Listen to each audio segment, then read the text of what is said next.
video, I'll be trading again with pocket option, and over here I have a very simple, powerful strategy to show you guys. It's a 10-second strategy, and then we're making use of just moving average. All right, so my first moving average come with a period of 10. The moving average is SMA.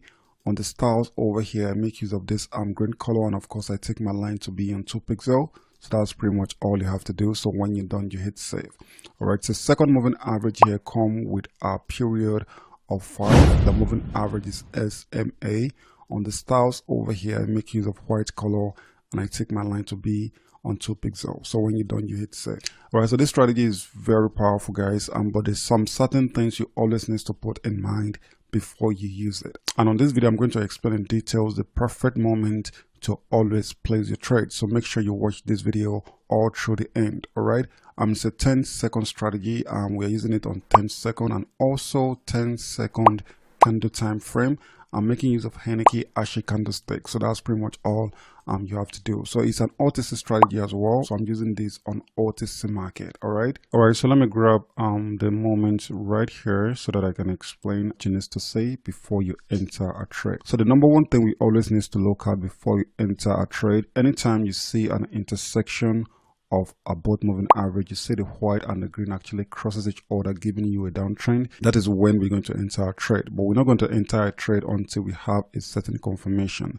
The number one thing is to make sure that the candlestick under the intersection of the both moving average are very strong. And what I mean by that, make sure that you have a full candlestick, not a choppy candlestick. All right, so after your both moving average intersect, then it means that we are going to enter the trade on the next candlestick. So it means that when we have an intersection of our both moving average in this position, then the next candlestick is what we're going to enter our trade on for 10 seconds. And the same thing happened here, but when you check this position, you see that the candlestick under here are not really strong. Like I said, we are only taking a trade on a very strong candlestick. So when you see that the intersection of your bottom moving average happen, but the candlestick under that is not strong, do not enter a trade. The same thing applicable in this position. All right, so do not enter a trade when you are seeing that there's a lot of choppy candlestick after the intersection of your moving average. All right, so but when it comes to this position, you see that the intersection happen in this position too, and the candlestick are very strong. So when the intersection happen, we are only taking a trade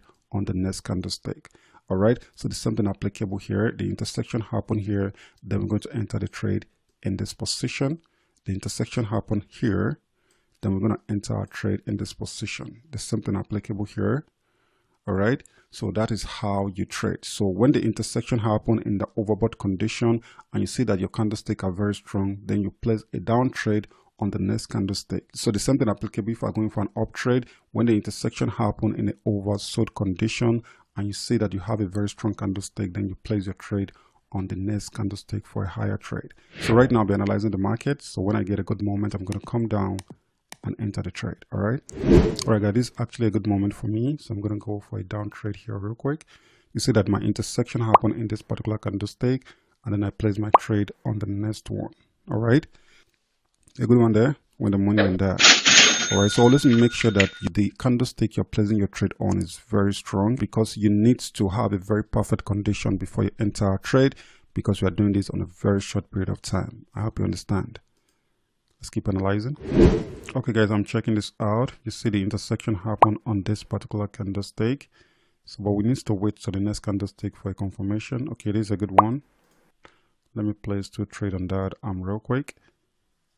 As you can see, I only place your trade on a very strong candlestick. The candlestick you're placing your trade on must be stronger than the one the intersection happen on. All right, so it means that we are following the trend. All right, so when the intersection happen on this candlestick, make sure the next candlestick you're placing your trade on, it's more stronger than the first one you have your intersection on. All right, and when you already have a multiple candlestick above the intersection of your both moving average, do not enter a trade. We are only placing the trade immediately the trend is about to peak. All right, because we are doing this on a very short period of time, so we always need to follow the trend at the beginning. A good one there, guys. Let's keep analyzing. Okay, guys, I'm checking this out. You see that my intersection has not happened yet, but I think it's going to happen on the next candlestick. So let's just wait and see. You can see the intersection has happened. So the next thing is for me to wait until the next candlestick come up for me to decide if to enter the trade or not. So if the next candlestick come up and I say that it's actually reversed, you see right here that then when the next candlestick come up, there's a reversal. Do not enter the trade. The next candlestick you're placing your trade on must be giving you a very strong confirmation of an uptrend before you enter a trade. And if that doesn't happen, do not enter a trade. All right, let's keep analyzing. All right, guys, I'm checking this out too. You see, this is actually a perfect condition, but the intersection has not happened yet. So we have the intersection on this candlestick right here. But like I said, we are only making use of this candlestick as a confirmation. So we're going to enter the trade on the next one. Okay, good one here. Let me place the trade on that. All right. So guys, I hope you understand. So we are only making use of the first candlestick the intersection happened on as a confirmation. We are only taking our trade on the next candlestick if we are still having the same condition. And the condition is the fact that the trend must be giving us a very strong uptrend.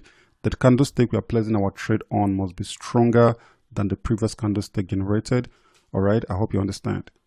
A good one there, guys. Keep analyzing. All right, guys, so over here, this is actually a good moment. The intersection happened here, but I'm waiting for the next candlestick.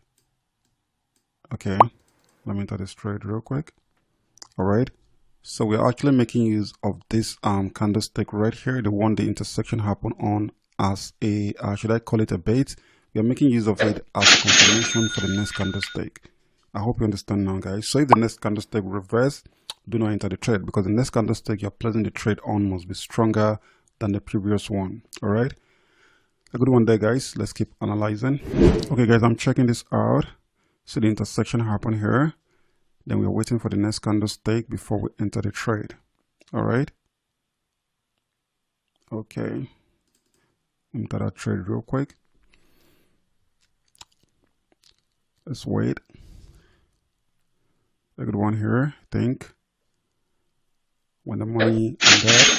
So guys, this is where I'm going to stop on today's video. I hope you actually understand how this works. All right. So another thing to put on mind on the strategy that you need to do this on a very strong network. Anytime you place the trade must be placed. Do it on a very strong network and make sure that you put all the rules in mind. All right. So when the intersection happens, wait for the next candlestick to expire before you place your trade on the next one. All right. After the expiration of this candlestick and you see that this one actually reversed, do not enter a trade. All right. The candlestick you're placing your trade on must be stronger than the previous candlestick. I hope you understand. This is another strategy I make use of all the time if I want to make a quick money with binary option. I hope you like the video. If you love